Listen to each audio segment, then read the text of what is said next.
与此同时的 X 省 H 市大酒店，今晚这里有一场商业酒会，前来参加的宾客都在 H 市的名流们。身为龙腾集团的老板，虽然一直不以真面目示人，但龙庭的身份地位摆在那里，他自然也受到了邀请。像这些宴会，龙庭是看心情参加，心情好的时候，他会给主办方面子，过来露个脸，跟那些大老板聊上几句，喝上2杯酒，然后就离开。前后时间一般不会超过半小时。心情不好的时候，不管是谁送去的邀请函，他都扔在垃圾桶里，懒得参加。以龙腾集团如今的地商业地位，大家对他极恨得牙痒痒的，表面上还是要对他客客气气，个个都想知道他长什么样。可惜的是，从他出现在 H 市，成立龙腾集团，并将龙腾集团经营到可以和龙氏集团打成平手，都没有人见过他的真面目。今晚龙庭心情颇好，所以他来了，就是来得很迟，满场宾客了，甚至有些人已经离开，他才在他的保镖团簇拥下佩佩来迟。龙庭进来时，全场都安静了。主办方回过神来，连忙迎上前去：叶总，你来了。他都以为叶龙庭不会来。龙庭淡淡的嗯了一声，歉意的道：午休睡得太久，起晚了，所以来迟，还望见谅。谁午休能睡到晚上9点多？怎么不干脆连今晚的觉都一起睡了？主办方笑着：没事，叶总平时那么忙，难得休息一下，多睡会儿是应该的。周总没来？龙庭说道：怎么我来不行？还要问周总？没有的是，叶总能来，那是给我们面子。有几天没有见过周总了，随口问问。他们往龙腾集团送的邀请函明明是2份，一份是给叶总的，一份则是给周总的。问一句，其实很正常。可是这个叶总不好相处，那样来一句，让主办方差点挂不住脸。叶总，快请坐。主办方恭敬地请着龙庭坐下。龙庭一副目中无人的样子，迈着大步走到一张椅子前坐下。初九站在他的身后，面沉如水，目光如炬，时不时就扫一下周围的人。龙庭是戴着墨镜的，大家看不到他眼神怎么样，只觉得他身边那个叫初九的女保镖太冷了，那眼神犀利得很。其他保镖则站在初九后面，别人也会带着保镖过来，但一般都会让保镖在外面等候，就算跟进来也会拉开一段距离，免得大家觉得他们架子太大，不好接近。但龙庭从来不管别人怎么看的，他只要出现都是一群保镖跟着。女保镖初九更是形影不离，听说就算在公司里，他也是在叶龙庭的办公室里坐着的，时刻保护着叶龙庭的安危。有这些保镖在，加上叶龙庭功夫也不错，多少杀手想暗杀他都以失败告终。满屋子都是年纪比你大的，你也好意思摆谱？说话的人是龙拓，他们龙家被叶龙庭报复了一回，出了大仇，气得半死，却又没有证据证明是叶龙庭干的。今晚见了面，龙拓逮着机会就刺龙庭几句。龙拓带着女儿龙若雨走过来，大摇大摆地在龙庭的对面坐下。龙庭斜睨他，反驳的道：龙总怎么知道我是年纪最小的？说不定我比龙总都要老呢。龙总该叫我一声爷。龙拓呵呵的笑：叶总别把自己说的那么老，谁不知道叶总年少有为啊？虽然没有人看过你的真面目，但看你的身材，听你的声音，看你露出来的那丁点皮肤，可以肯定叶总是个年轻人。叶总不肯承认的话，我也没有办法。要不叶总摘下墨镜和口罩，让我们瞧瞧叶总的真面目。好歹咱们是生意的死对头，斗了这么多年，也该让我们知道死对头长什么样吧。龙庭哈哈的笑，他笑得张扬，笑得放肆，笑得龙拓一脸黑线，很想拿胶布将他的嘴巴封住。接收到龙拓父女俩狠狠的瞪视后，龙庭才止住放肆的大笑。周围的人在龙拓过来后，知道两人是死对头，全都不说话。主办方也颇为无奈，两边都是得罪不起的人，干脆就装隐形人。龙拓笑，他陪着笑；龙庭笑，他也陪着笑，这样两边都不得罪。龙总，你视我为死对头，视我为竞争对手，恨不得我死，可你到现在都不知道我长什么样，仅凭这一点你就输给我了。还说龙氏家族是本市第一大家族，100年底蕴的大家族也不过如此。意思是说，龙拓这个龙家家主都查不到他真正身份，不知道他长什么样。龙拓的脸黑得像砂锅底。姓叶的，你别太嚣张。龙庭身子往后靠，我就嚣张。龙总看我不顺眼，咬我呀。我有嚣张的资本，龙总嫉妒吧。气死他了。这个姓叶的确有嚣张的资本，就几年时间让龙腾集团追上了龙氏集团。他敢说这个姓叶的就是当年那个被保姆带着逃命的孩子，如今是回来复仇的。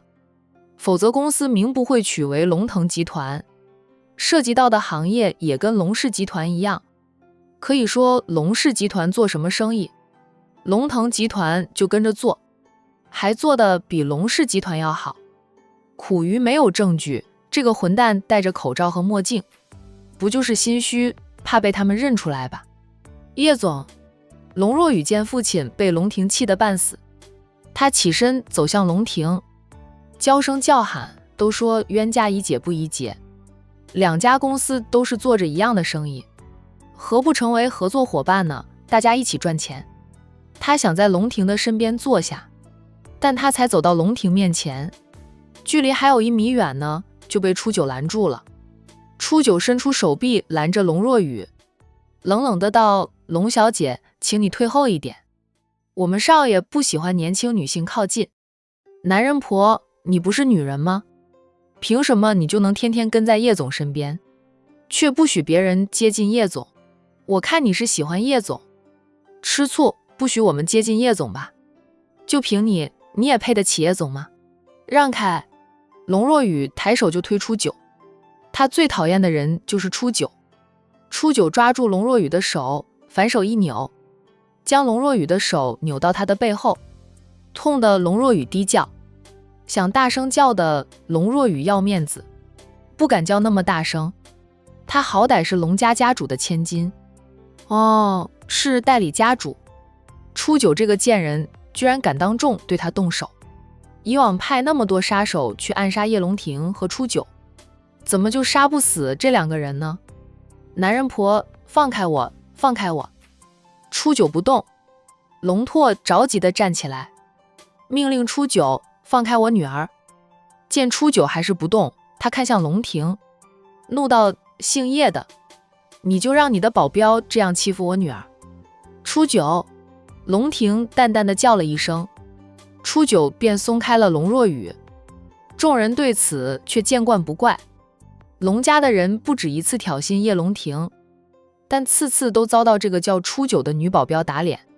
他们也会功夫呢，可在初九面前，分分钟就被按在地上狠狠摩擦。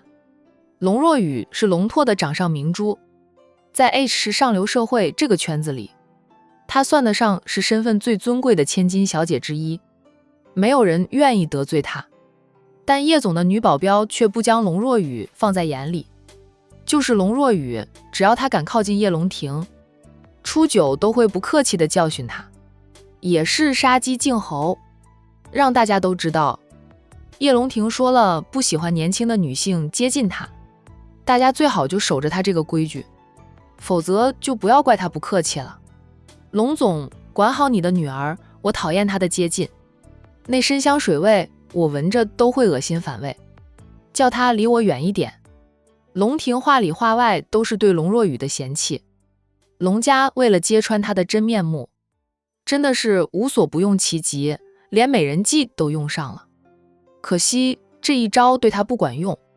龙若雨算得上是美人，但对于见惯俊男美女的龙庭来说，龙若雨这几分姿色真不够看的，就是他家初九都比龙若雨耐看多了，更不要说他的妹妹，就是2个龙若雨加起来，都抵不上他一个妹妹的颜值。君言和贝贝都属于高颜值的大美人，我不喜欢以真面目示人，我就喜欢戴着墨镜看人，就喜欢戴着口罩出门，得亏我戴着口罩出门，否则都要被龙小姐的香水味熏死。有人扑哧的笑，龙若雨的脸色一阵黑一阵红的，该死的叶龙庭，当众让他没脸，给他等着。若有一天他征服了叶龙庭，他第一件事就是绑了初九，再当着叶龙庭的面安排几个男人玷污初九，才能解他的心头之恨。当然了，他要是征服了叶龙庭，也不会让叶龙庭好过的，等他玩厌了抛弃便是。不过他想要龙腾集团做这么多事，一是怕叶龙庭就是爷爷说的那个真正的家主血脉回来报复他们的，二是想要龙腾集团能与龙氏集团并驾齐驱。谁不想要龙腾集团？还有初九是有名字的，以后谁再敢叫他男人婆初九，你不用跟他们客气，大耳光抽过去。谁敢找你的麻烦，我跟他们算账。龙庭沉声说道，眼神变得森冷，环视了一遍周围的人，最后视线回到龙若雨的身上，声音更冷了。龙小姐记住了吗？初九配不配得起我说了算，还轮不到龙小姐来说。在我看来，龙小姐才是配不上我，连给我提鞋我都得嫌弃你一身臭味，怕你把我的鞋子都熏臭了。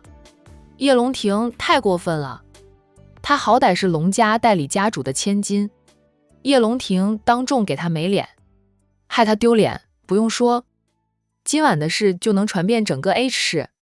初九，给我端几杯酒来，我和几位老总喝2杯就回去了。主办方立即说道，叶总，我去，我帮你拿酒。谢谢，不用了，还是让我家初九去吧。龙庭婉拒了对方的好意，示意初九去给他端几杯酒过来。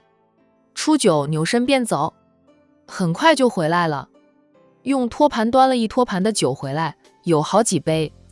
初九将托盘放在叶龙庭的面前，看了他2眼，那眼神只有龙庭懂的，就是叫他不要喝太多，这些酒都是好酒，度数高，喝多了会醉。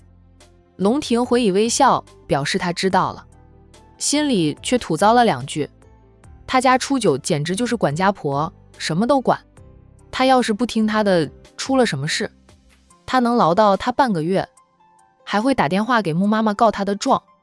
吐槽归吐槽，要是初九不管他，他还不舒服呢。本是那些身份地位极高的老总们见状，瞬间围过来向龙庭敬酒。龙拓父女俩很快就被众人隔绝在人群外。看到大家对龙庭的奉承及巴结，父女俩的脸色很不好看，也不想再坐在这里让人看他们的笑话，起身走了。出了酒店，龙拓恶狠狠地低声骂，那些人就是瞧不起我，认为我只是个代理家主。龙若雨安慰着父亲，爸，他们与咱们又没有多少的生意往来，管他们讨好谁？如果我是真正的龙氏家主，他们敢当着我的面去讨好姓叶的吗？无非是觉得我只是代理家主，连家主的印章信物都没有，很多事情我们都做不了主，也就是抱不上姓叶的大腿的人，才会转而与咱们交好。龙氏家族在 H 市那是第1大世家，有上百年的底蕴了，真正的家主还活着时，在 H 市那是能呼风唤雨的土皇帝，出了门谁不讨好巴结，谁敢不给龙氏家族面子？而代理家主，哪怕龙拓父子俩当了30年的代理家主，那又如何？名不正言不顺的，就是在龙氏集团，他们都没有绝对的话事权，更不要说在整个家族，在整个 H 市了。如果没有叶龙庭做对比，龙拓这个代理家主还是很威风的。大家多少都会给他面子。